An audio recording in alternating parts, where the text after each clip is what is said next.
viewers, and especially to all our distinguished panelists. It's a pleasure for me to host tonight's webinar titled The Plight of the Uyghurs, the Genocide Games, which is also live streamed on MCB's Facebook channel and also on Islam Channel's YouTube channel.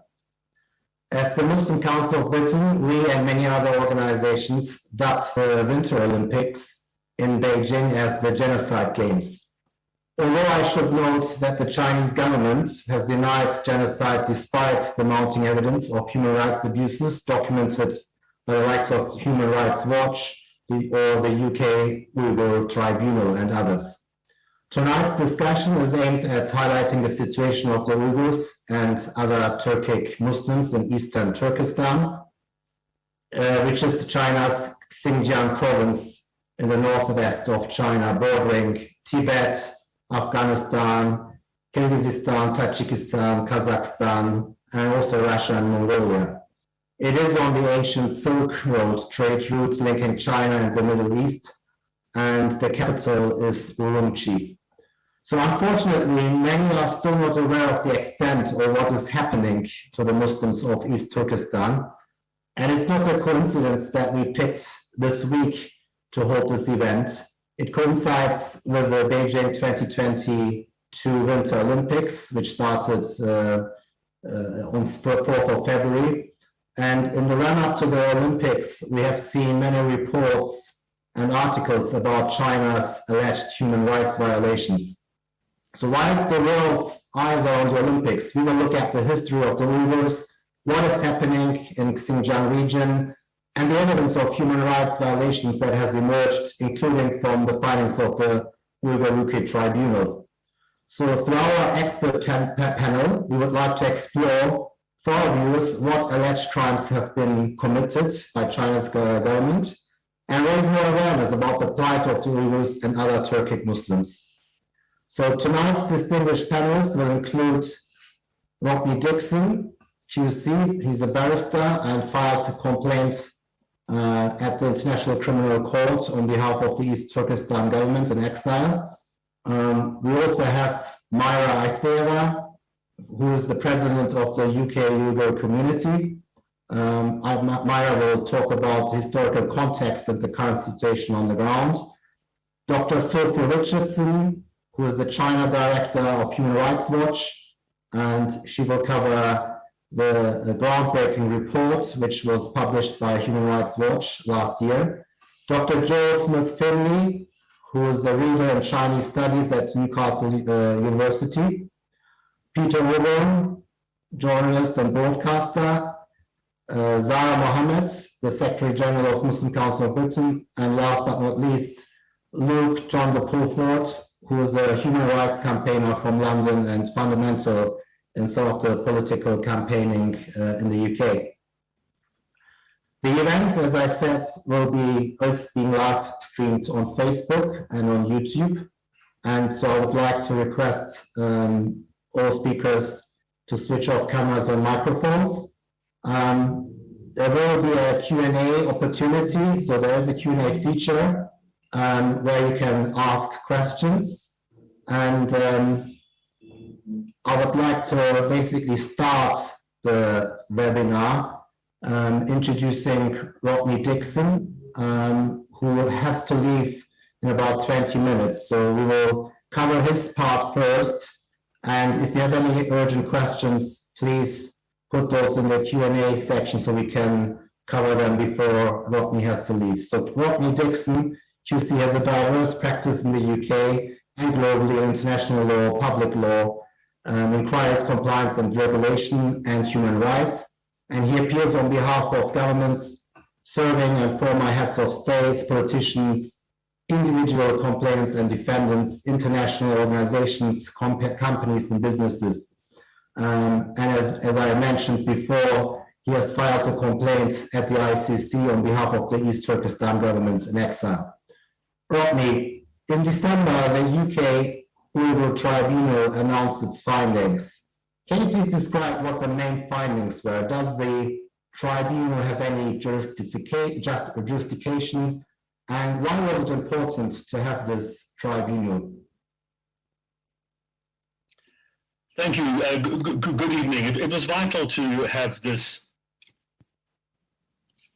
I'm just checking my one. It was vital to have this tribunal because it drew attention to what is actually happening on the ground in East Turkestan from the mouths and testimonies of direct witnesses, persons who have not had an opportunity before to provide their testimony to a court, to the world. There's been no international mechanism set up, no international court, which has allowed for that testimony to be gathered. The international community has acted on several occasions in respect of other conflicts and massive human rights violations to ensure that there was at least an investigative mechanism set in place to gather together the relevant evidence while it is fresh, so that it can't be destroyed, or that if persons are targeted or die, that the evidence can be used in the future for prosecutions. This has happened in Syria, this has happened in Yemen. Of course, we've seen also the international tribunals for the former Yugoslavia and Rwanda, for Sierra Leone, for Cambodia, the list goes on, but not for East Turkestan and China.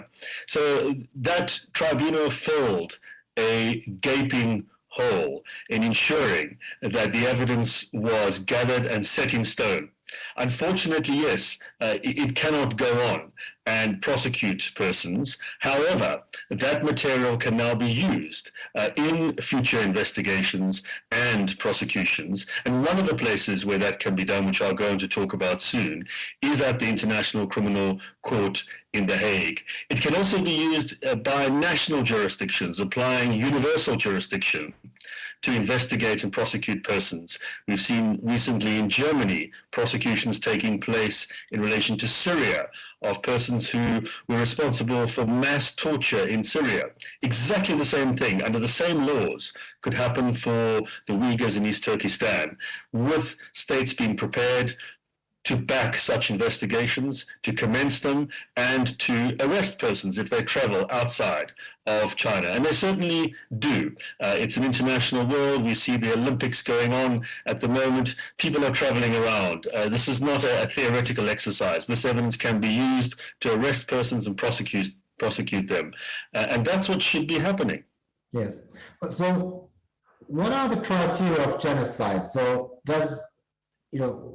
can you please, in layman's words, describe what are the main criteria of genocide? Yes, genocide is a well-established international crime that was legislated in treaty form after the Second World War, and then included in many future international statutes and in national laws as well.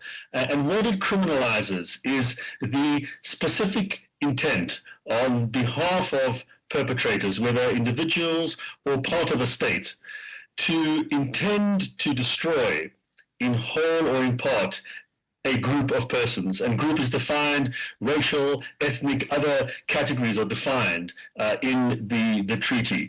So the Uyghur situation fits clearly within that definition. That's what the tribunal found, and that's certainly what we've argued that the ICC prosecutor should be investigating genocide and crimes against humanity. There are a number of other crimes against humanity. Genocide is one of the highest, but it's not the only one that can and should be investigated. And what's the reason that ICC hasn't started an investigation yet? So you referred to, for example, the investigation into former Yugoslavia, and we've seen quite a few people have been prosecuted and sentenced. The same happened in the case of Rwanda. And we see quite a few ongoing investigations into African countries. But what's stopping the ICC to start an investigation into the alleged crimes in Xinjiang?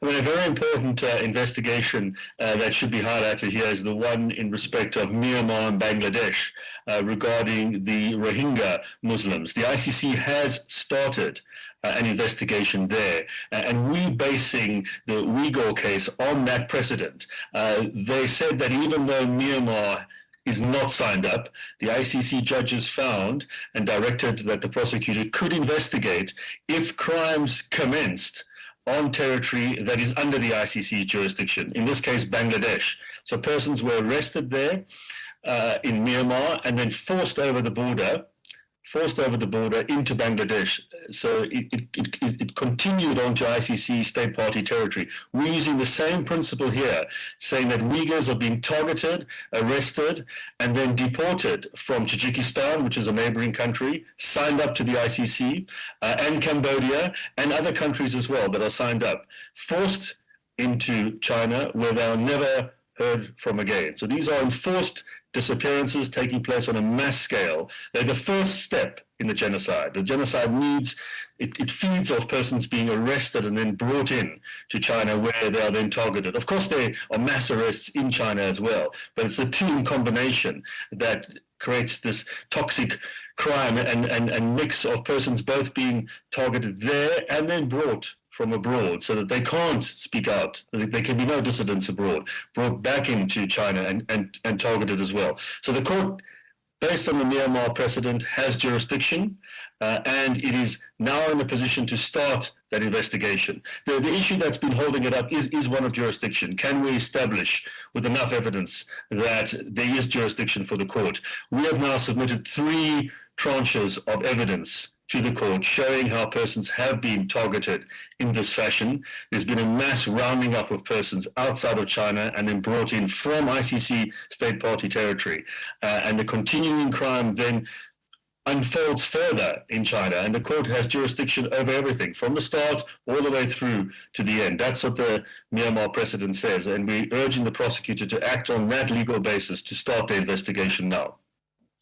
Thank you. So what are the next steps? So you've submitted the evidence. Has this already been reviewed? Has there been a reaction to the files you have submitted? Yes, the prosecution has confirmed that they've got the material. They are saying it is under review. They're looking at it at the moment. The last batch came towards the end of last year, so they will obviously need a bit of time to go through that. We've also been gathering further evidence, because more and more people are coming forward as they hear about this. Very often people are too scared, the evidence is buried, but it's important to send out the word, and I would urge everyone, send out the word that we're looking for this evidence. We can deal with it in confidential and sensitive ways and provide it to the prosecution completely confidentially. So the next stage is to give further evidence to make sure the case is as strong as possible. It's certainly strong enough at the moment, but we want to enhance it as much as we can, and then look to engage further directly with the prosecutor, the new prosecutor now who's taken over, to look to urge that prosecutor to make the application. You have to make an application to the judges to get permission to proceed. This is what they did in the Myanmar case. That's the procedure. The same would have to happen here. The prosecution has powers then to investigate on its own if it gets permission from the judges. It doesn't have to go to the Security Council. It doesn't matter that China is not signed up. We don't need another state to refer the matter. It can happen in this way through the prosecution and the judges. Of course, if a state would do it, that would help, and we would urge states to consider doing it. The states have in other situations referred one another, and they could do that here as well. The Gambia has taken Myanmar to the ICJ. States like that could refer this to the prosecutor. That would add even more legitimacy to this. So that is a rallying cry we're making as well. Understand. And I imagine it was not very easy to collect the evidence. Can you maybe give us a description of what the risks are, or are there any risks involved in collecting this important information? Yes, certainly. We had to send investigators on the ground into the neighboring countries, including Tajikistan and other countries as well, where they gathered the evidence firsthand. They were also able to gather evidence about what was happening along the border, increased Chinese security installations being built within Tajikistan. These are security installations which we would infer are being used to ensure that people can't get out, and also then to be able to funnel people out of places like Tajikistan into East Turkestan. So they were able to gather all of this physical evidence, but also direct witness evidence on the ground. That has continued in other countries, and there are a number of people who have run away from places like Tajikistan because they knew they were going to get rounded up and sent in if they didn't have a proper basis to stay there, or even if they did have a basis to stay there, they were going to get targeted. So we've been able to find those persons plus family members of people who've just disappeared, never heard from again, because they were arrested in these countries outside of China, taken in, and no contact since then. Yes. I believe you continue the work, so you've submitted files to the International Criminal Court, but I believe the work continues. You're raising, I think, funds as well for collecting more evidence. Can you describe what your ongoing work is? Yes, we are continuing with the investigation on the ground. As I say, we are going to be providing further evidence. We have to do that. We have to continue searching all the possible sources. And as I say, as this becomes more public and known and supported as well by governments, high-profile persons, more people then feel comfortable to come forward. So we're finding that the evidence is growing and growing and growing. We have to keep going. It will help the ICC in commencing an investigation hopefully soon.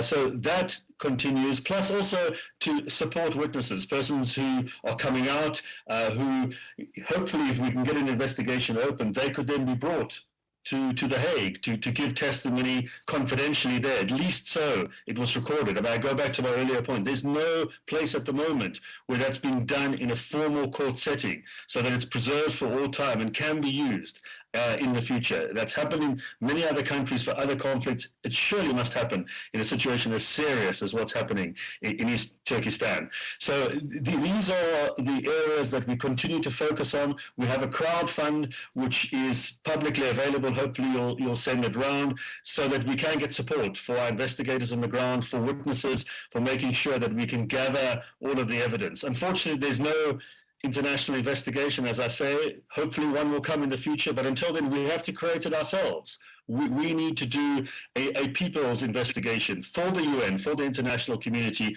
to gather it, preserve it, and push for an investigation and prosecution. That obviously requires funding, support, and that's what we're urging persons to do. The link, I think, will be sent around, or it's available on our pages. Yes, so we will advertise the link later on. I would also encourage our listeners and viewers to use the question and answer functionality to ask any questions, especially because Rodney needs to leave in a few minutes. So if there are any questions around the legal challenges, the ICC route, please put them in the Q&A now. Maybe one final question, Rodney, before we move on to the next speaker. Is the ICC route the only route? Are there any other legal challenges or any other routes to challenge the situation in East Turkestan? On the criminal side, at the international level, it's only the ICC that can do it. It's not likely that the Security Council is going to establish an ad hoc court like they did for Yugoslavia and Rwanda with China on the Security Council. So it has to go through the existing permanent body, which has its own powers. Even if Security Council members like China don't like it, they can't stop it happening. It's not a UN court, it's an independent, permanent international court. So that's the route to follow on the criminal side internationally. But criminally at the national level, as I say, universal jurisdiction also allows for prosecutions to take place. Our national police forces could be investigating, and if persons travel here, they could arrest them and prosecute them as they've done in other cases. We remember the famous Pinochet case, exactly the same thing could be done in relation to China. It's not just about condemning it in parliaments, it's about ensuring that the perpetrators know that there's going to be a cost, a consequence. So universal jurisdiction. And then On the civil side as well, actions can be taken to sue persons where their conduct results in damages to persons, or where they are supplying materials that allow for genocide and crimes against humanity to take place, or even, as we've seen in other civil contexts, if the material that is being used in manufacturing, whether it be clothing, cotton, is being produced as a result of slave labor, essentially in East Turkestan, then those actions can potentially be subject to civil liability. And there are some cases being taken up. More should be done so that the net closes on those who are undertaking these appalling crimes. Thank you very much, Rodney. I think that was an important point to raise as well. Overall, I think the legal route is an important route in terms of the campaigning. And I would encourage all of viewers to support the legal challenge by supporting the fundraising campaign which Rodney mentioned. I can't see any questions in the Q&A panel. In that case, I suggest we move on to our next panelist. Rodney, thank you very much. Stay please as long as you can. I will. Thank you very much. And sorry, I know asking questions now might seem a bit artificial, so there might be some at the end. But if those can be sent through by email, I can respond to them. Our team can respond to them. And you know, we're here to be contacted at any time with questions, information, evidence. So don't feel that this is the only opportunity. Do it at the end or send them afterwards. Thank you again. Thank you very much, Rodney. I think tonight in The Hague, isn't it? Yes, thank you. Yes, thank you. We're now moving on from the legal aspect to Myra Aysayeva, who is an Uyghur activist from London, and she is the president and trustee of the UK Uyghur community. Myra works for a local government in a housing department, and she was born and raised in Kyrgyzstan. She's actually the daughter of an Uyghur refugee who fled from East Turkestan in the 1950s. Thank you very much, Myra. Thank you for joining our panel today. Good evening, everyone. Can you hear me clearly? Yes, we can hear you. Thank you very much, Myra. So we've established the legal side. We obviously would like to cover a bit more about the Uyghur community. Where is East Turkestan? What's happening actually to people on the ground? Because I think although a lot of media coverage has been on this subject, I think a lot of people in the mainstream public still are not aware of the plight of the Uyghurs. It's a distant topic, it's in a distant region. So for those viewers who are not so familiar, could you please briefly describe who the Uyghurs are, where do they live, and what's also the difference between Uyghurs and Turkic Muslims? Right, thank you very much, folks. So Uyghurs, we are Muslim, Turkic people native to the Uyghur region, so in the northwest of Chinese government territory. So we have our own language, culture, traditions, so which is most similar to those in Turkey. There are a number of other Turkic Muslim groups who live in the region, so including Kazakhs and Kyrgyz. But however, they are also being persecuted by the Chinese government due to their religion beliefs too. So in terms of name, Xinjiang, so Xinjiang is the name the Chinese government gave to Uyghur region in the late 18th century during the territorial expansion. So in Mandarin, the term translates to new frontier, so a colonial term which references their settlement on Uyghurs' homeland. For this region, the majority of my community refer to our homeland by its traditional name, East Turkestan, despite the Chinese government claiming that use of this name evidences separatism.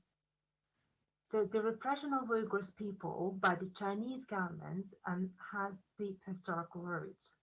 So the colonization of the region began in the Xi dynasty in the late 18th century.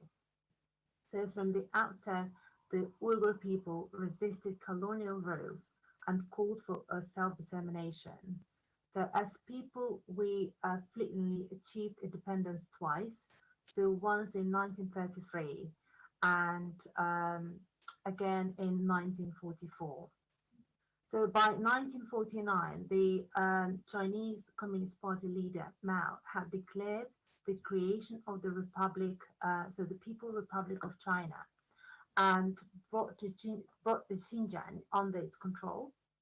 So 6 years later, the central government changed the region name to the Xinjiang Uyghur Autonomous Region as part of its pledge to grant our people self-determination in exchange for peace. So these promises, unfortunately, were never honored. Instead, Mao's regime implemented a repressive cultural revolution. So it was during the, as Ufuk mentioned, the 1950s. So in 1955, so my father and his family fled from East Turkestan to Kazakhstan and then later to Kyrgyzstan. So I was born in exile. So my father's his family of six had to leave one night, so with only a bag of sugar and flour and serving machine, and traveling for 6 more days, and finally they were allocated a hostel in Kyrgyzstan, so where they settled. So we were still in Kyrgyzstan. So basically, your own personal experience and history actually shows that this is not just a 10-year, 15-year conflict. This has been going on for quite a long time. I think it's important to stress that this dispute or this conflict is nothing which emerged in the last 10 years. It's a long history. We learned from you that actually Xinjiang means new frontier, so it's there was a border at some point, and that East Turkestan has been taken away from the Uyghurs, the indigenous Uyghur people. So thank you for that. So can you describe? I mean, obviously you have family, you're the president of the UK Euro community, so you're dealing with this topic every day. Can you describe what currently is happening on the ground? How do people live their lives in the region? And maybe we can also move on to talk about the vocational training centers. But what is the normal life of someone who lives in East Turkestan at the moment? Right. So across the region, the Uyghurs' religious and cultural freedoms have been stripped back to almost entirely. So every element of Uyghurs' public and private lives are monitored and controlled. So from their fertility and their marriages to cultural habits and religious practices. So religious texts are banned and religious objects such as prayer mats have been banned. So there is no way, so you can pray 5 times a day, you can wear a beard or hijab. So all the mosques in the region either been destroyed or converted into social clubs, parks, or just museums. So the Chinese government also built a sophisticated mass surveillance system to monitor the behavior of the population. So this includes not only creating what's termed as a digital gulag, but also designing a complex network of neighborhood informants designed to create paranoia in the community. So any Mara, can I just stop? Can you speak up a little bit or move your mic a bit closer? So just speak up a little bit more. Thank you very much. Can you hear me now? That's much better. Much better. Thank you. All right. So yeah, so this includes not only creating what's termed as a digital gulag, but also designing a complex network of neighborhood informants designed to create paranoia in the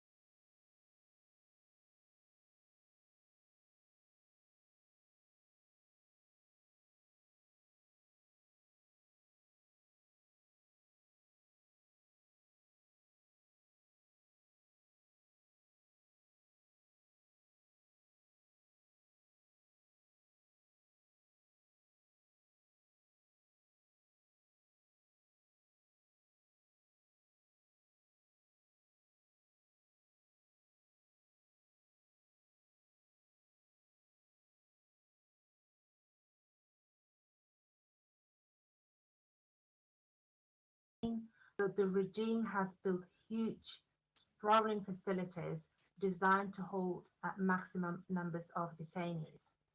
So you mentioned 2 million. 2 million Over 2 million. have already been in these training centers, vocational training centers. Yes, but by the evidence, I mean, we've gathered so far, and so the What's the total population of Xinjiang? I think in 2016, so they officially they were saying that 11 million. 11 million. So this is the mass scale of 2 million people. I mean, 2 million is a huge number, but if you look at it from the overall total population, that's almost every fifth person has been at some stage detained in these vocational skills education training centers. Yeah. It's enormous. Yeah. So during the program, Uyghurs and other Turkic groups are forced to denounce their religion. So by eating pork and repeating, "I don't believe in God." So those who refuse obviously are beaten or tortured. So in centers, now often they refer to as concentration camps. Detainees have been subject to inhumane treatment, including systematic rape, torture, and forcible sterilization.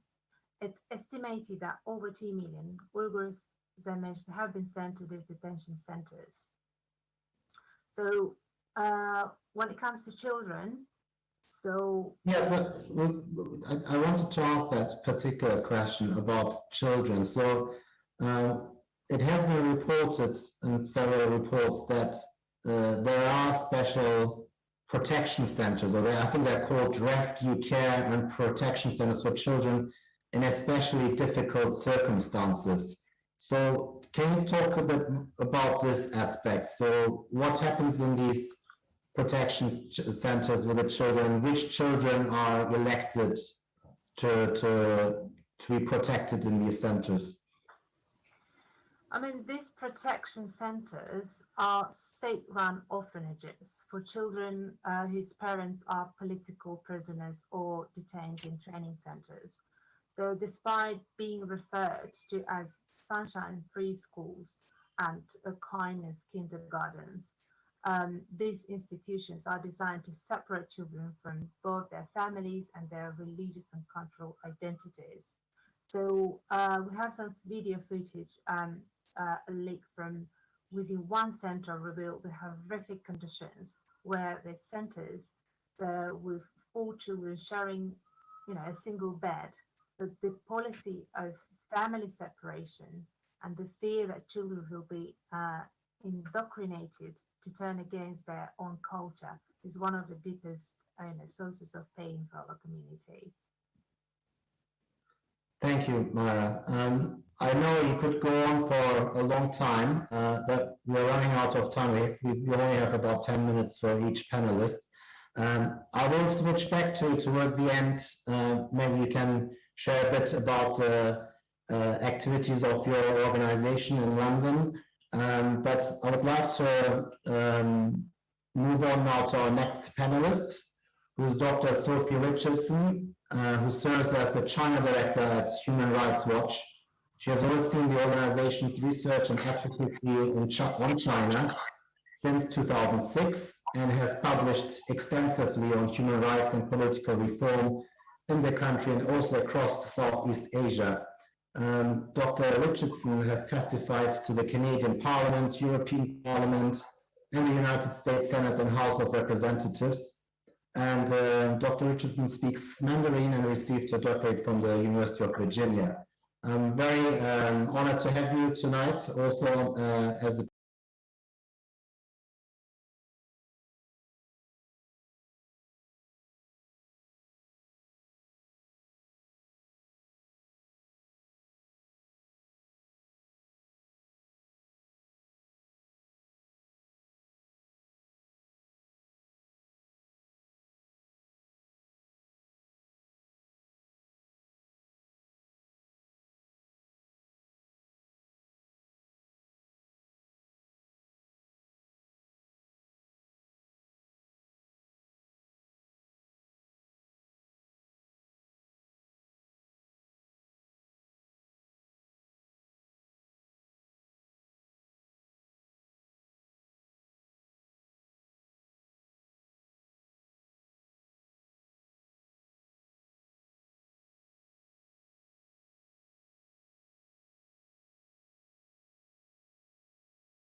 targeting Uyghurs, Kazakhs, Kyrgyz, and other Turkic and Muslim communities across the Uyghur region for 25 years.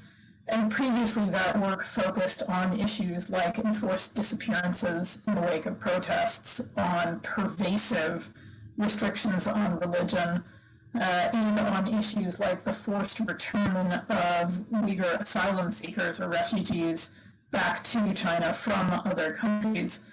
But following the launch of Xi Jinping's Strike Hard Against Extremism campaign in 2014, within a few years, we and others were starting to document much broader abuses, including mass arbitrary detention, as Myra has just described, torture in that detention, cultural persecution, family separations, also as Myra was just describing.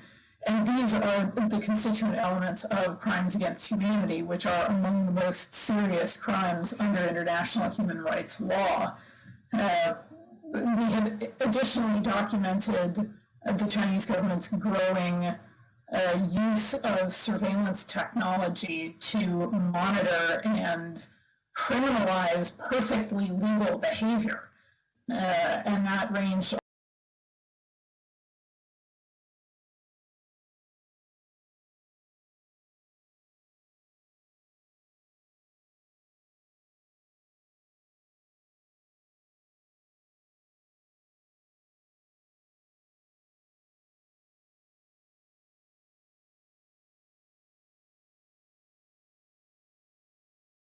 to stay in Uyghurs' homes, to sit at their tables, eat their food, sleep in their beds with them, to be able to report back on their behavior. But some of the other kinds of high-tech surveillance involved the arbitrary or the coercive compulsory collection of DNA samples from people across the region between the ages of 12 and 65, which was consistent with what we've seen Chinese authorities do with advanced technology in other parts of the country, with a view towards essentially building nationwide databases to be able to see relationships between people and track certain kinds of behavior. So all of this does paint an extremely bleak and worrying picture, and we felt that it was time to use this determination, partly with a view towards trying to trigger some of the kinds of legal action that Rodney Dixon was speaking about earlier, and we can talk about some of the strategies and approaches at the UN and at individual government levels that we think are worth pursuing. Thank you. So, I mean, you mentioned a few parts of the report. I mean, I went through the summary, and it's there was interesting. I don't know how to describe it. Interesting terminology. For example, Strike Hard campaign against violent terrorism. I think Myra mentioned it as well earlier on. Or there is this 10 households, 1 unit policy, Fang Huji teams, Physicals for All campaign. Quite astonishing expressions, and there's a systematic campaigns organized, quite well thought out projects which they basically implemented on the Uyghurs in East Turkestan. Can you mention a few more of those, or describe some detail, in more detail, those which I mentioned? Yeah, I think maybe it would help to situate this in the context of Xi Jinping's agenda, we think broadly across the country.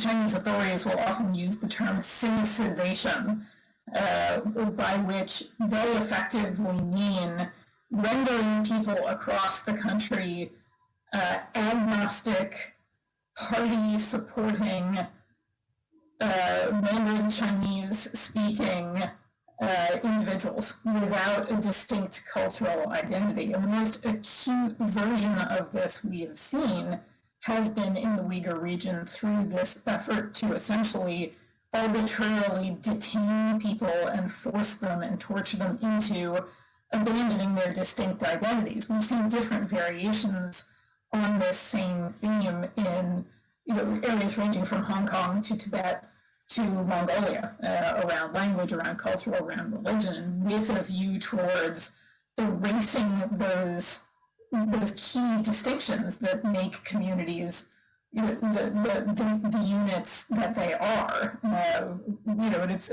revolved around essentially criminalizing expressions of identity with a view towards eradicating those differences. Some of the other efforts across the Uyghur region in recent years involve extraordinary, very personal and intimate restrictions on religion, on what you can name a child, on how you can worship, where you can worship, what aspects of your faith you can share within even your own family and the privacy of your own home. These are campaigns that have different names that all sound, I think, very, very odd to ears that aren't accustomed to Chinese political propaganda.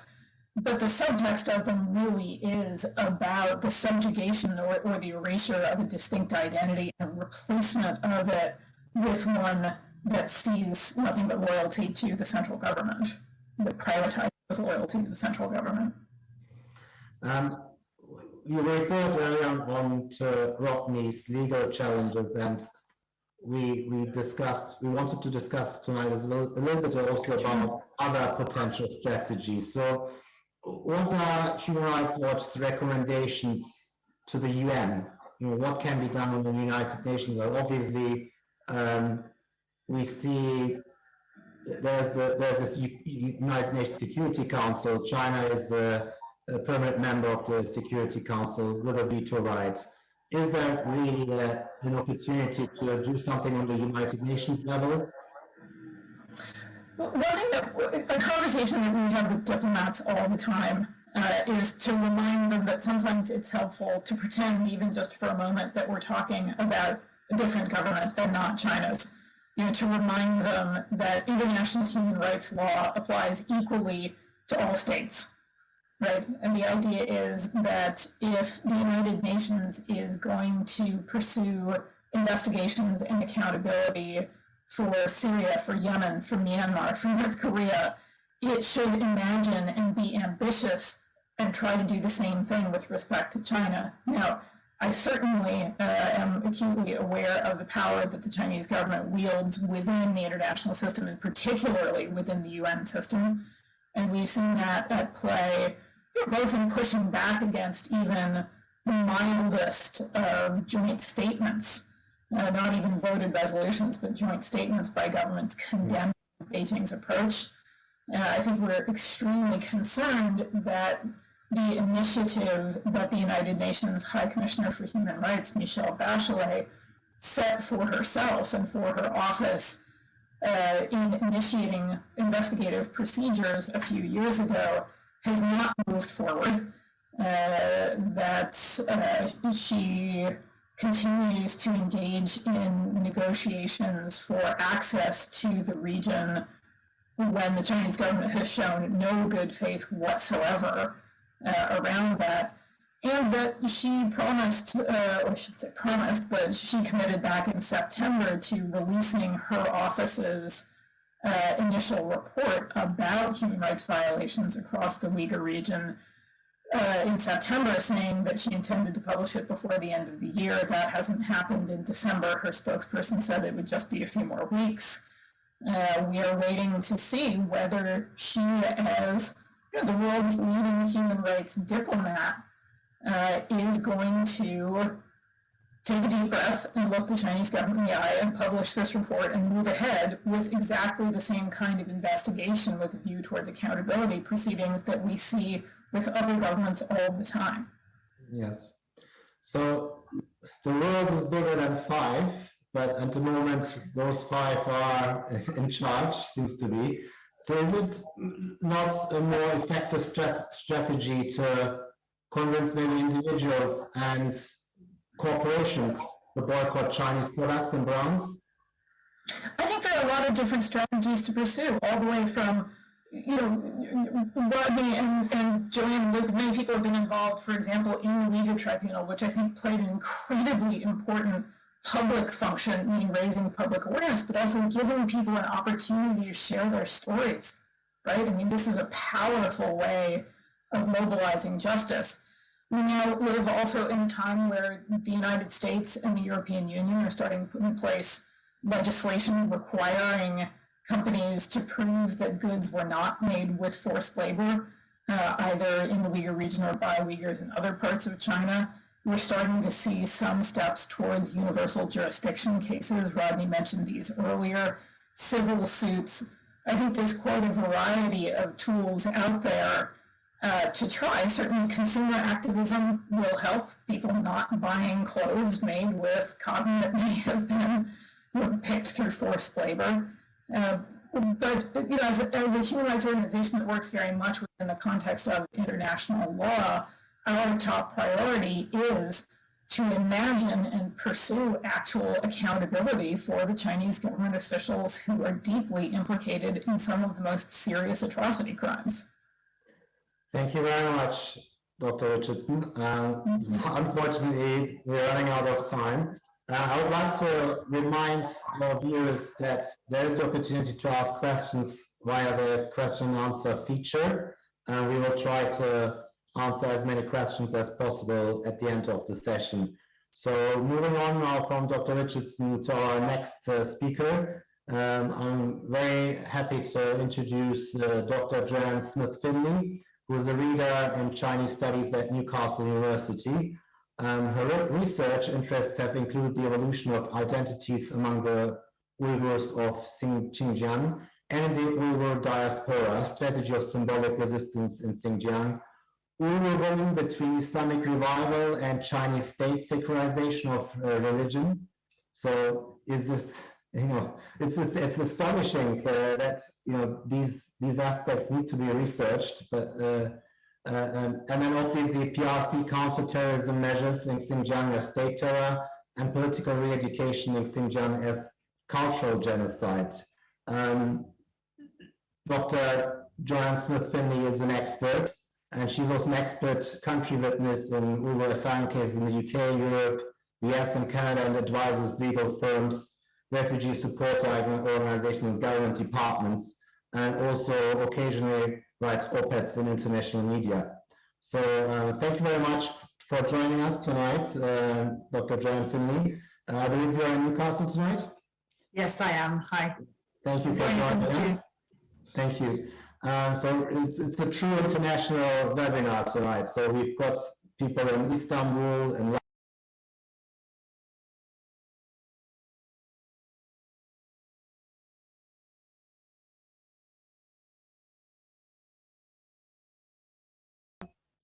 what have you committed? What's the reason? Yes, indeed. I join you today as the only UK academic to have been working on Xinjiang, to have been sanctioned by China. So actually, I've been working on Xinjiang, on the Uyghurs, for a long time, for over 30 years, since 1990 or so. And it's only my recent work that got me into trouble, really. So people sometimes ask me in the last few months, why were you sanctioned, and why were you sanctioned now? So I think several possibilities for that. Some of my publications, some of the things I've been revealing. I think, I've been trying to bring solid evidence from the field to highlight the truth of what is happening in the Uyghur region at precisely the time when the Chinese government has been trying very, very hard to bury it and to re-rate it and to re-represent what is happening there and to tell a very, very different story to the international community. So several publications I think might have caused my demise. One was in 2019 on PRC state terrorism in Xinjiang. So I was talking about how the Chinese Communist Party used the threat of internment and incarceration and forced labor to terrorize and to intimidate the entire Uyghur population into submission, to cow them, to tame them. That's a possibility. The year after, in 2020, I wrote a reflection on the risk of genocide in Xinjiang. And I was thinking through the moralistic and predatory forms of frontier genocide that we have seen in historical cases of genocide and comparing that to the Xinjiang example. And so, I was explaining how there was an initial finding of cultural genocide, or the lesser type of genocide, if you like, but that this was later supplemented from June 2020 by new evidence that showed forced sterilizations, forced abortions, and IUD insertions were happening. And this, of course, suggested the potential for physical genocide. And indeed, the Uyghur tribunal in London on the 9th of December did judge the situation to constitute biological genocide by dint of prevented births. Another thing that might have got me sanctioned is the conference I organised in Newcastle. So this was in planning for about 18 months. It finally took place in September 2021.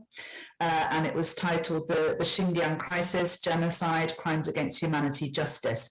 And what we were trying to do with that was to bring together academics working on Xinjiang with genocide studies scholars, politicians, rights advocates, activists, and so on, and try to link all those stakeholders together. Thank you. So probably quite a few articles and which might have caused the Chinese government to take this action. In some of your publications, you mentioned the term thought transformation. Can you please explain us what you mean with this? Yeah, so my recent fieldwork since 2016 has focused on state responses to religious revival, to a predominantly peaceful and positive religious revival in the Uyghur region. So I submitted evidence to the Uyghur Tribunal in June last year on the destruction of religious and cultural practices, and the destruction of religious heritage. And so really, I talked about how this all began in 2017 with the coming of Chen Chuan-Guo and the publication of the Xinjiang regulations on de-extremification. And in these new regulations, basically the CCP articulates its goal, the state's goal of halting the penetration of extremism and the goal of correcting Uyghur thoughts and correcting Uyghur practices. And the word correction appears all the way through these documents and many others also. Article 14 is particularly noteworthy because it actually indirectly references the camps. So it reads, de-extremification shall complete work on educational transformation, combining ideological education, psychological counseling, and behavioral corrections. Yeah. So, so Islam, as some of the other panelists have said already, is very much characterized as a virus, as an addiction, as a mental health problem. And when I was last in Xinjiang in 2018, a Han Chinese taxi driver in the regional capital said to me, "Oh, don't worry, the detained are just there to have their thinking changed, and then they will come out again." So, yeah, and in this context, extremist religious practices is really just meaning ordinary everyday practices, as Sophie has explained. So to give one recent example that's just come out, this dates back to 2019, but the information's only just become available. We have Radio Free Asia reporting on 5 Uyghur women from one family, including 4 housewives and a civil servant. And they have, the oldest among them is 78, and they have being given prison terms of between 7 and 20 years, simply for, and all they had been doing was meeting in each other's homes to talk about their children, their quality of life, and to discuss how we can be better Muslims. And in this context, the state had treated these gatherings as a crime against the country. And Amnesty International in their report talk about how Uyghurs are increasingly being treated as enemies of the state. Yes. I'd like to, I mean, I have so many questions I would like to ask, but obviously time is an issue. So can you briefly explain what the big development of the Northwest Plan is? What does China want to achieve? I mean, you explained to us in terms of thought transformation, changing the people's beliefs. I think, I believe half of the mosques in East Turkestan have been demolished, completely destroyed. People are not allowed to fast. During Ramadan, fasting is obviously one of the obligations. They are looking for signs of people praying. You're not allowed to give Muslim names, etc. But what's the big development of the Northwest Plan? What's China's overall big plan? So this idea of the great development of the West has been around for quite a long time, and it's only in the last few years, you know, since 2014 and the People's War on Terror, the launch of the People's War on Terror, which is essentially has become a People's War on Islam. It's only in those last few years that it has been targeting identity and enacting what I have called identity castration. Among the Uyghur community. So previously it was really just about, it was about economic development, and the state for a long time believed that if it brought economic development to the region, that this would ensure that Uyghurs were loyal to the Chinese authorities, and that all would be well. The problem is that time showed that economic development did not benefit the local Uyghurs to the same extent as it benefited the Han Chinese settlers. And actually the development programs merely served to bring in more and more Han Chinese settlers and dispossess the Uyghurs to a greater and greater extent. And it was really it was around about 2014 that at the second work forum, Xinjiang work forum, that the state basically decided to almost drop the economic development theme, and instead began to talk about long-term stability maintenance and something called Changzhizioan, which sort of roughly translates to long-term control and permanent order. And so what they're seeking now is permanent order, and this is where we see the securitization coming in. So you were speaking about the attacks on religion and religious infrastructure. So yes, so in my submission to the Uyghur tribunal, I document abandoned securitized mosques with data doors, securitizing data doors installed, mosques covered in love the party, love the country slogans. These have replaced the earlier slogans that said love the country, love religion. You're not allowed to love religion anymore. You can only love the party and love the country. Some of these mosques have been turned into tourist spaces, museums, cafes. I documented the defacement and removal of halal signage from Muslim eateries. I have hundreds of pictures of these. Of course, mosques have also been some have been totally destroyed altogether. Some have been partially destroyed with the minarets and the domes removed. Islamic festivals have been outlawed and supplanted by Han Chinese festivals. And local people who are terrified, of the threat of internment are desperately trying to perform these Han Chinese rituals by hanging up, Han Chinese Spring Festival lanterns in front of their houses, and desperately trying to keep themselves out of the camps and out of the prisons. We've seen a process of slow linguicide. So the Uyghur language has been gradually phased out since starting in about 2002, accelerated from 2004, and accelerated again very much from 2017. We are seeing the Uyghur script disappearing in signs, in building signs, road signs.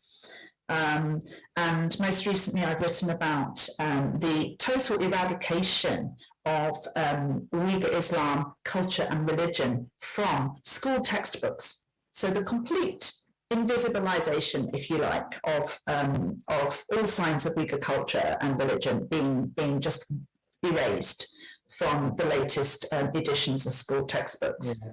Dr. Finley, I think these are extraordinary examples of thought transformation and identity castration, as you put it. I think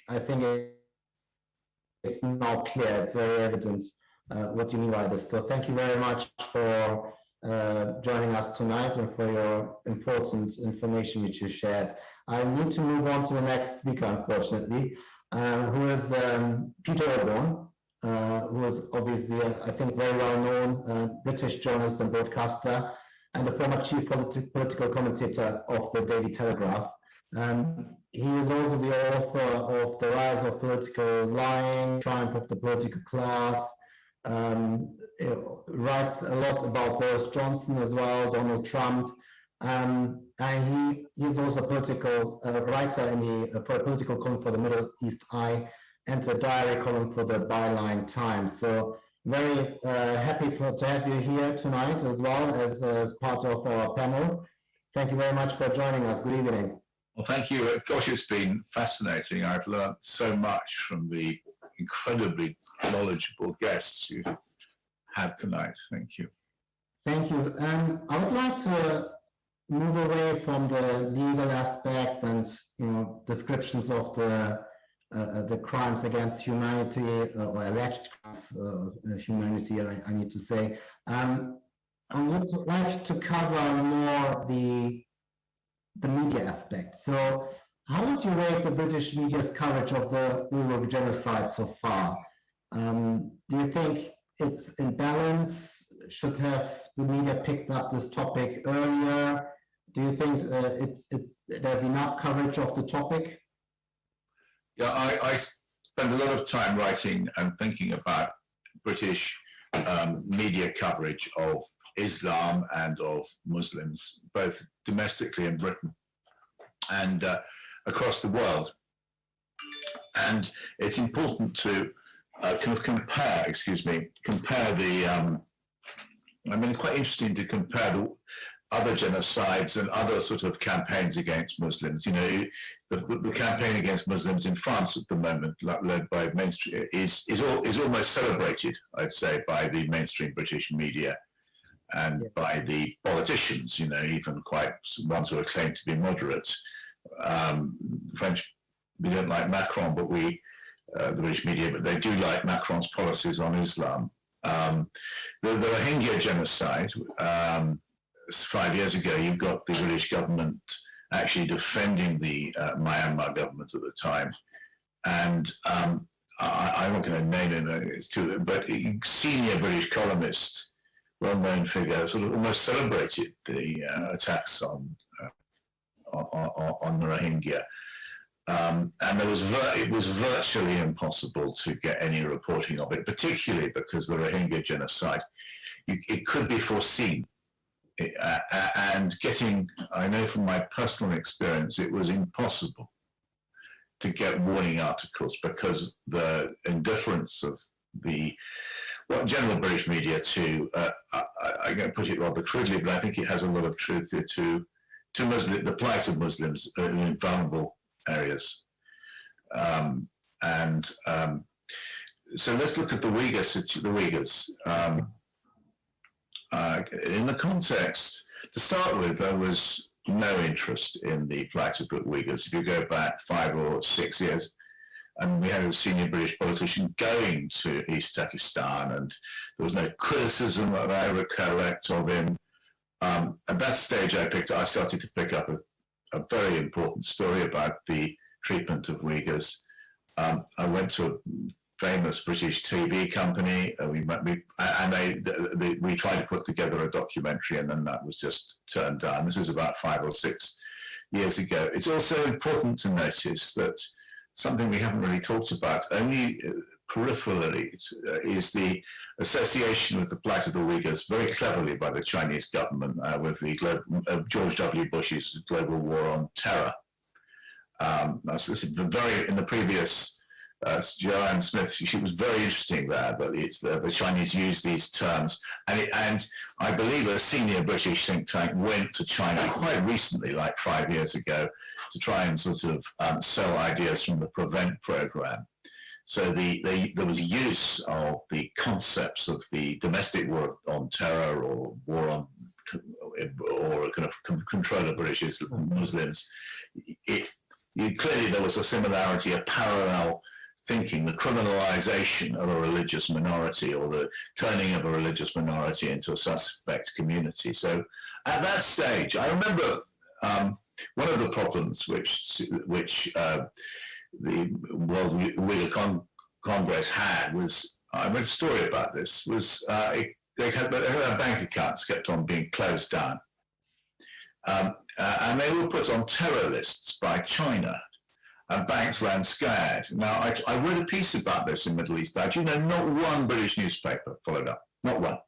I'm not aware of it being followed up anywhere, actually. That was in 2019, that Uyghur activists protesting against this monstrosity, they were on terror lists and not allowed bank accounts, and that was in the West. So that was 3 years ago. Now, we have seen a very important change in the last, really welcome change in the last few years. I have to rather cynically say that it's less because that the West has suddenly become, or Western journalists are concerned about Uyghurs. It's more that there's been an official position where China, rather than being somebody we all want to suck up to, as that happened for so many years, has now slowly, or rather rapidly, becoming an enemy of, for want of a better word, one would call the West.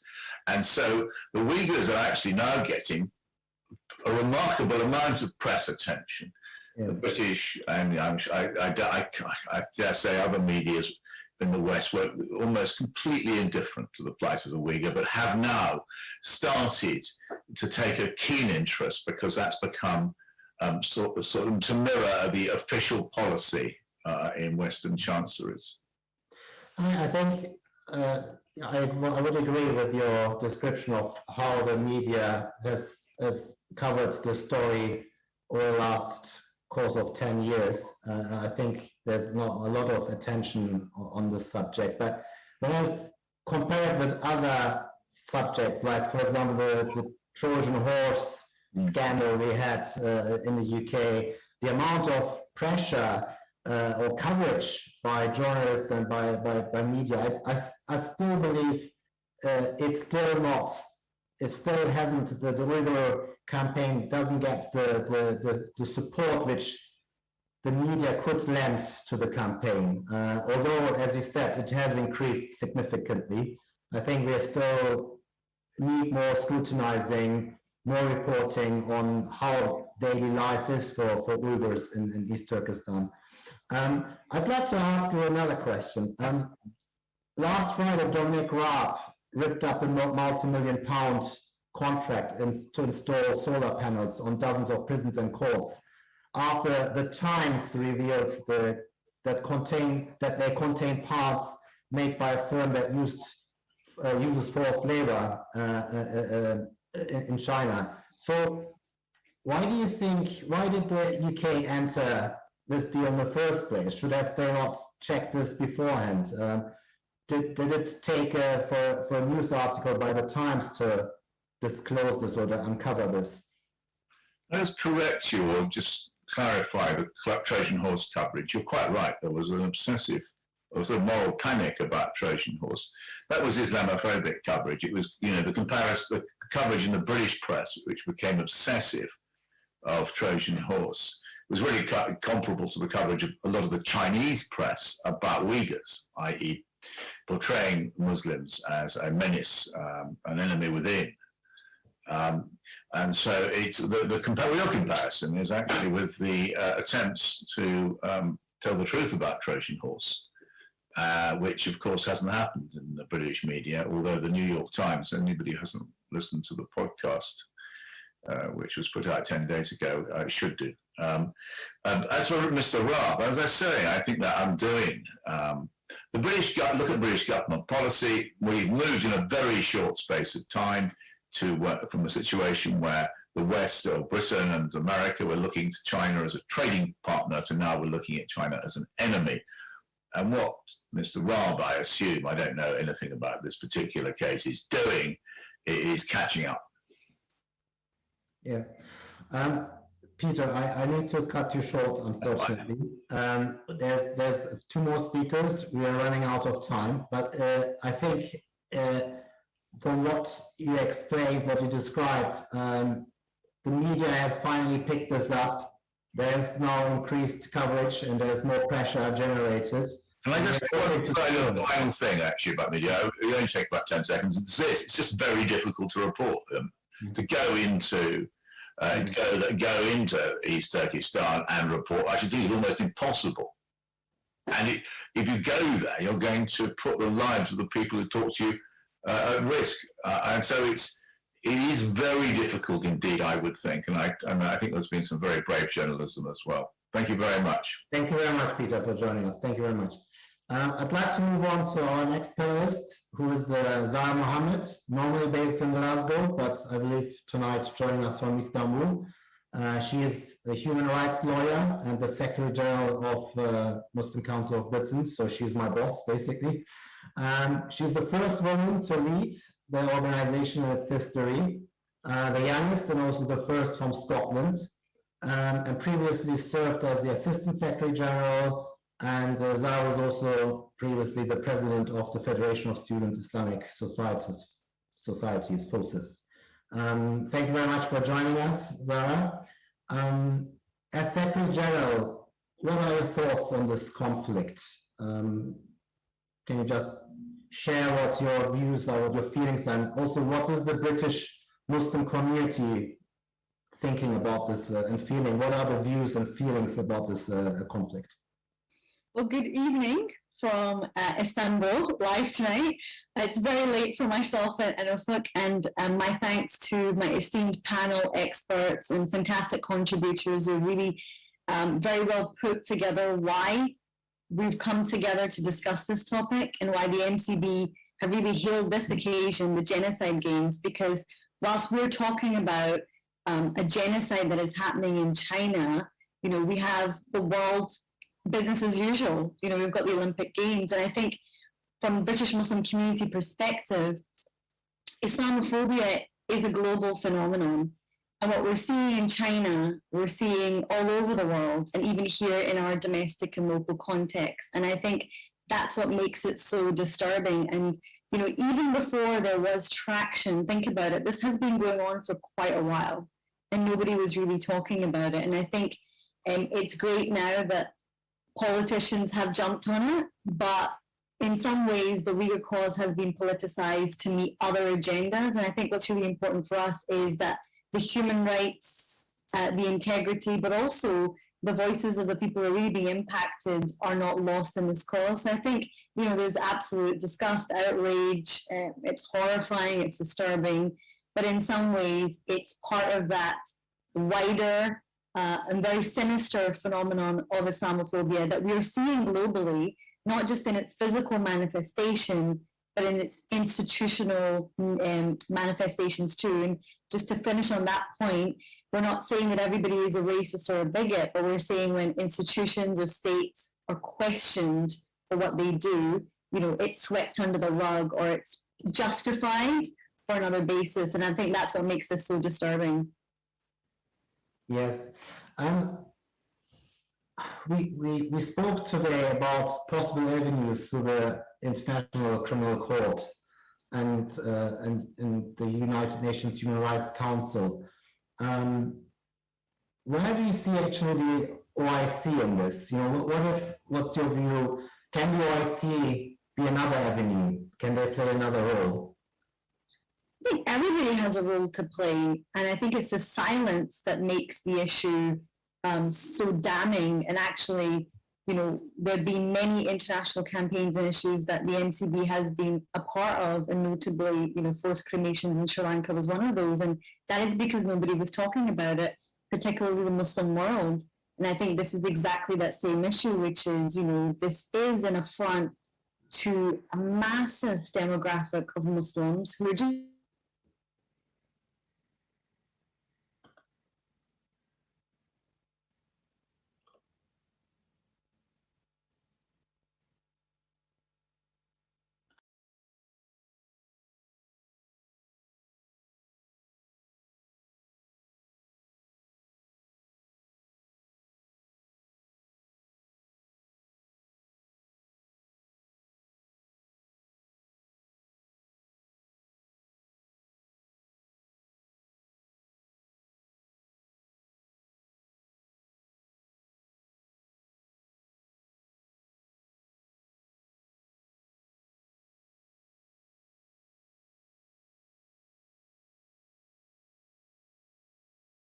particularly in the areas of modern slavery and human rights abuses in China.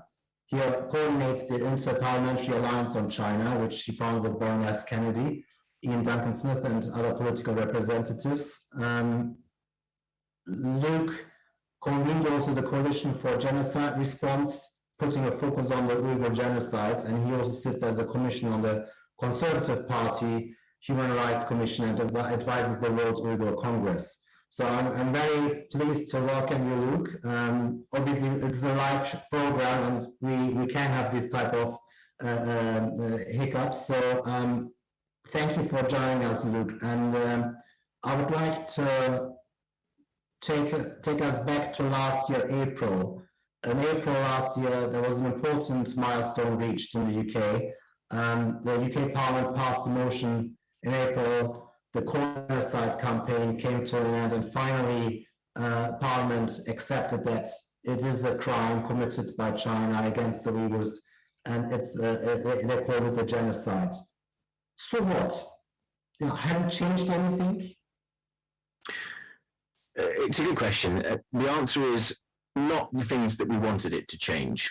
So what it has done is create a lot of momentum, and to a point that I think Peter and others were making earlier, it's also given leverage and ability to media to report on this more. You in a good campaign, you have a sort of self-reinforcing cycle between journalists, researchers, politicians, and they support one another to raise awareness and create momentum.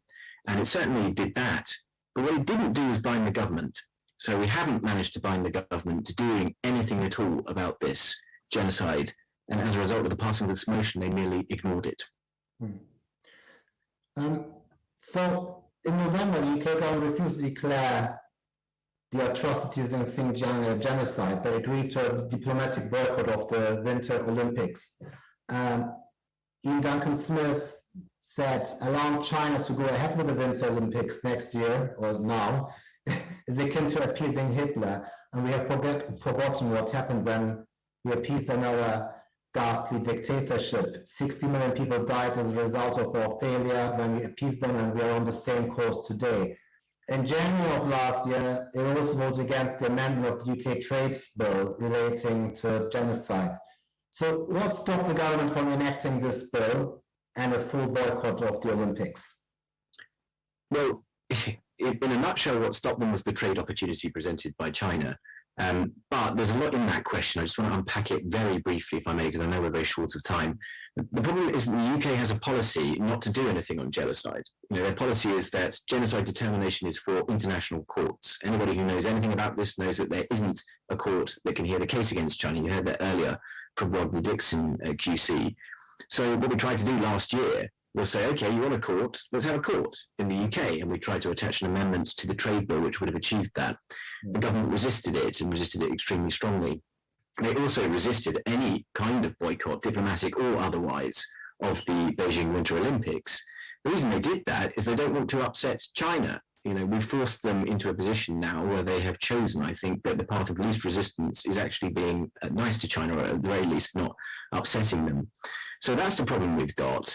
The golden era, as it was called under David Cameron and George Osborne, this idea that we needed to tether our economy to China's economy over the next century because of the perceived domination of the Chinese economy in the future. That notion of the golden era is deeply embedded in institutions in the UK and is dying hard. Indeed. So what are the latest plans by the UK Parliament, government?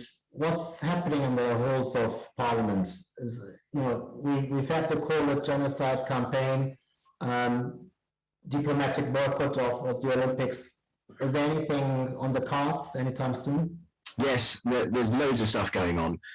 What has happened is that I think the parliamentary movements have pivoted a bit towards trying to pass motions or amendments to government bills demanding that their respective governments perform an assessment of serious risk of genocide. Now, I just need to explain this very briefly, if I may, because it might seem to some people like a dilution of the language, and it's not. The trigger for state responsibility under the Genocide Convention should be if that state believes that there is a serious risk of genocide. So that was the International Court of Justice judgment in Bosnia versus Serbia in 2007. But we don't do any of that. So we just try to ignore it altogether. There is no ongoing assessment of whether or not there's a risk of genocide.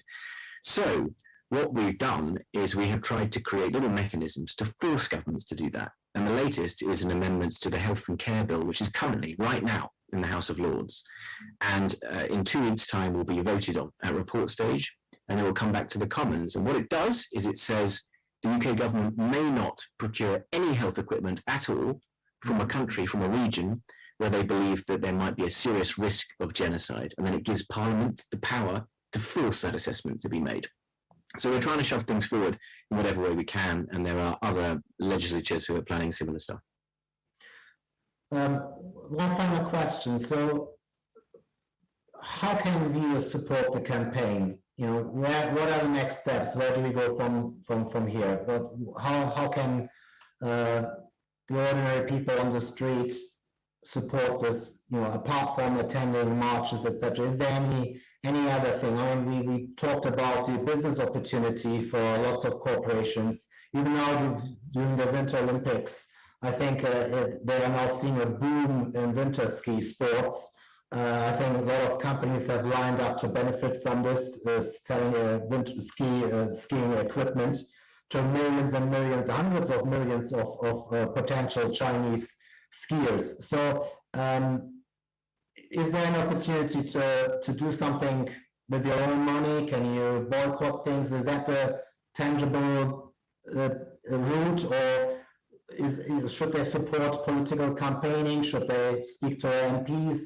What do you suggest? What are effective ways of supporting a campaign? Yes to all of those things, and I think Zara is absolutely right when she said that everybody can do something. And my role here is to try to encourage politicians to take up this cause. So I'm going to focus on that. But it is absolutely true that with your purchasing power, consumers really can change the way that businesses behave, and starting to ask questions of businesses and deciding not to buy certain things because of the linkage of companies to atrocities in Xinjiang definitely makes a difference. But politically, here's something you can do. This amendment to the Health and Care Bill is going to come back to the House of Commons. And when it does, there will be a battle royale, like there was last year when we tried to pass the Genocide Amendment, which we only lost by 6 rebels. So it was very, very close, the closest the government has come to losing anything in the House of Commons. So this is going to come back at a time when Boris Johnson isn't as popular as he was last year with his own MPs. The prospect of success is very high. And if everybody who's on this call tells somebody else, and they tell somebody else, to write to their MPs, telling them to support this amendment, it will make a difference. Go to see your MP. Do not think that your voice doesn't matter, your MP will listen to you, and they will have to take it into account, because you can tell them that you won't vote for them otherwise. So we will make available, certainly to the MCB, details of how you can write to your MP, and I hope you'll share that to all of your members, so it can go far and wide, and we can create as much pressure as possible on parliamentarians to vote with us. Excellent. Thank you very much, Luke. Short of time, so I'd like to bring back Zara. We lost her earlier on. Zara, are you there? Quite the experience. So great to have you back. You were earlier on talking about the OIC, but maybe we finish off with a final question. What does MCB do about this conflict? And what has MCB done so far? Maybe you can describe some of the work which MCB has done so far. You're the chair of the International Affairs Committee, rather quick. But I think what I'll say is that, you know, whilst many people say, you know, what's this got to do with us? We certainly said absolutely everything, because when things are happening around the world, injustices and genocide, it's absolutely of concern to the Muslim Council of Britain. And this has been a huge call and a cry out from our affiliates and wider British Muslim communities that, you know, we have to speak up. And the MCB has consistently been lobbying and campaigning to politicians regarding the Genocide Amendment. You know, we've actually called for these games to be turned into genocide games. You know, we wrote to the Foreign Secretary. We've done a huge amount of lobbying campaigning, but I think most notably it's making sure in our engagement, and we had hosted a session in Parliament with Amnesty International highlighting Islamophobia and persecution that the Uyghur community was facing. I think it's about keeping the strength and the voice of the campaign alive. It's about utilising the power brokers that we have access to, because we do. You know, the British government has a huge role to play, and China uses the economic might and power in creating, I guess, political decisions and human rights decisions that aren't really best for the world. So I think it's for us to continue to really pressure our decision makers from Muslim communities and wider community to write to your MP to keep this on the agenda, because as Luke rightly pointed out, whilst we've got it so far, we're not taking it all the way, you know, and, you know, Beijing Olympics are happening right now. And sometimes it just feels like, you know, business is normal. So I think the MCB is going to remain a committed campaign, a voice, but also I would say a community. And I know the Uyghur communities in the UK are quite small, but I hope they feel that we are all part of a bigger family and that we are going to be joining in that global voice of change and campaigning. And I know even myself, speaking at the conferences that we'll be speaking in, we don't just talk about Islamophobia that we face here in the UK, we talk about it in its context because of its pervasive nature. And it's systemic, and underlying all of this is fear, misunderstanding, and also, I guess, in some ways, a collective effort of Islam and Muslims and what that really poses to states and governments. Great. Thank you very much, Zara, for your closing remarks as well. I'd like to, before I start with the Q&A, there are a few questions, a lot of comments have been written, not really questions, but I'd like to pick a couple of them. As promised at the beginning, I'd like to come back to Myra with one final question. So the Winter Olympics take place whilst the genocide continues. It's a huge business opportunity. It's also a huge PR opportunity for the for China. What is your message to the IOC and also to our viewers? How can they support the Uyghur campaign? Myra? So, hi, thank you very much to honourable panelists to participate in such important webinar. Right, with regards to IOC, I would say that this Olympics, the genocidal games and the Olympics could be taken, you know, to another country if they would really matter the Uyghur cause and validate the Uyghur, the atrocities that are happening in Xinjiang, the East Turkestan, However, this hasn't happened, and the game's still going on. So that's why I urge everyone who participates here, the boycott the Olympic Games. Do not watch the genocidal games. So instead of it, to learn something about the Uyghurs. So, for example, during this time, so the World Uyghur Congress and other communities, so we are creating mini videos, so where our artists, actors, singers, poem writers are presenting their work, so and how they so across the globe. So they are trying to bring the Uyghur culture on stage during these Olympics. Thank you very much, Myra. Yeah, so you would like me to mention some actions? Yeah, so what is the campaign? Is there currently a campaign running, ongoing activities where viewers and people in the UK in particular can support you? Yeah, I might be a bit repetitive here, as Luke mentioned, and yourself. So we have the genocide amendments comes in. So these amendments would prevent the government from procuring the NHS equipment from regions, especially the Xinjiang, with a serious risk of genocide happening. So it can pushes the government to take concrete actions to address the genocide. And as Luke mentioned, write to your MP, and when it comes, we will notify you of that. So, as you mentioned, we do have protests on regular basis on the 5th of each month in front of the Chinese embassy. So we, the Uyghur community, the Uyghur Solidarity Campaign and Stop Uyghur Genocide Campaign.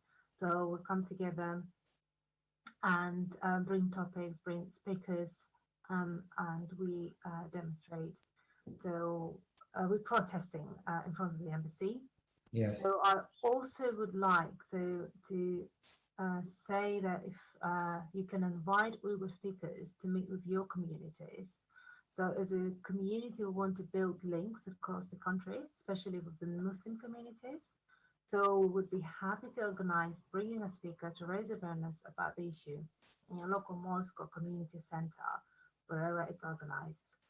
So also, I've been doing this for more than 3 years now. I'm boycotting Chinese products. So I'm not buying anything that made in China, so I'm replacing it.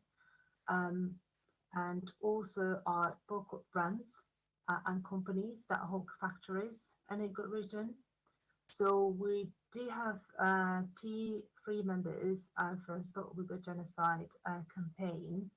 So they are in their own convenient time.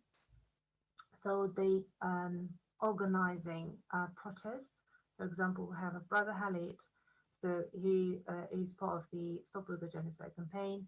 So he holds Apple stores across London, protests with big signs.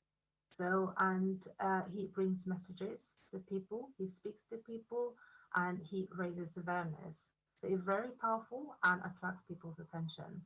So we have another 2 people, so Andrew and his friend from Jewish community. They protest every Tuesday in front of the Chinese Cultural Center in Hampstead, and on Wednesdays in front of the Volkswagen showroom on A106 North Circular Road. So yeah, so and obviously the Olympics, we always can watch something else instead of the genocidal games. Thank you very much, Myra.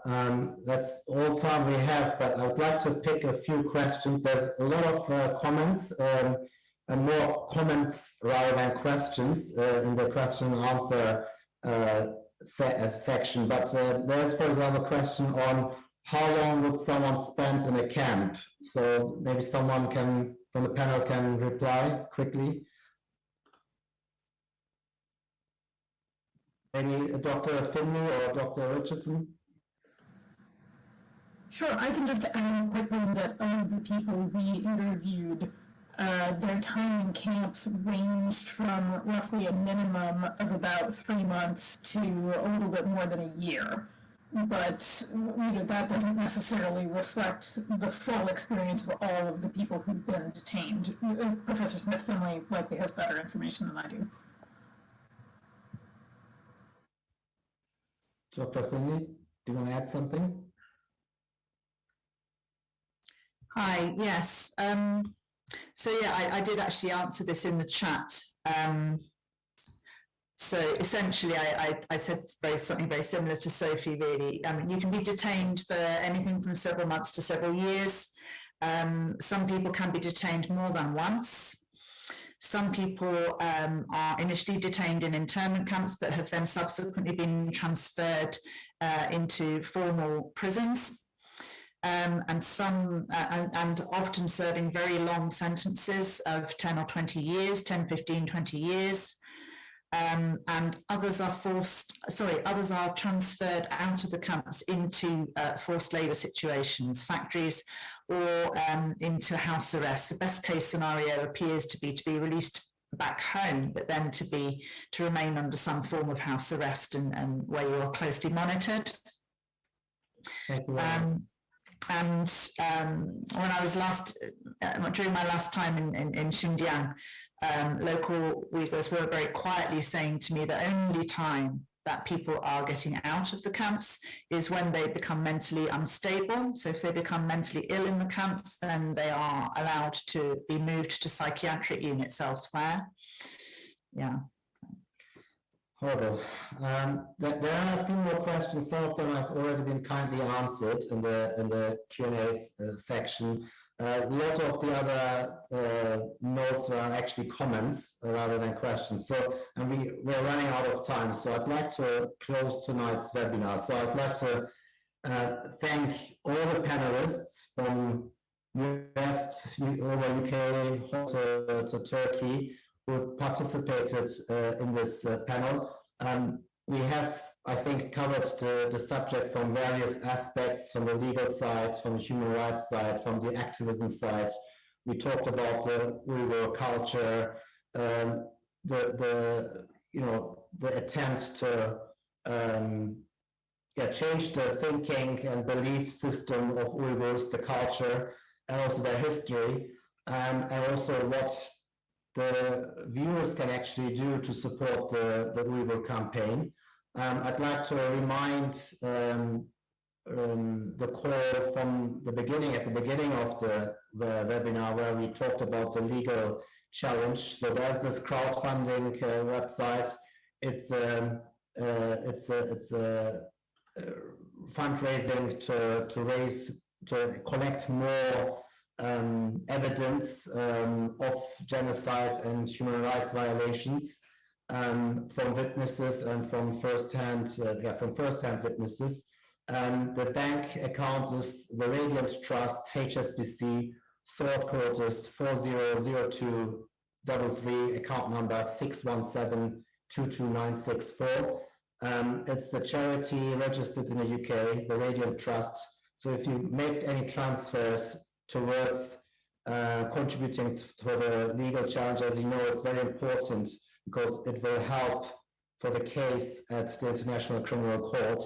We will share it also in our communications after the webinar. And yeah, I would like to close basically saying thank you to all of our listeners and viewers and to the panelists. And please, everyone can contribute to the campaign. This is the first of the Muslim Council of Britain's International Affairs series of webinars. We'd like to continue these type of webinars in the future, covering other conflicts like the Rohingya in Arakan, the plight of the Muslims in India, Palestine, and so on and so forth. So thank you very much for joining tonight, and speak to you soon or see you soon, inshallah, at one of our next webinars. Salam from Istanbul.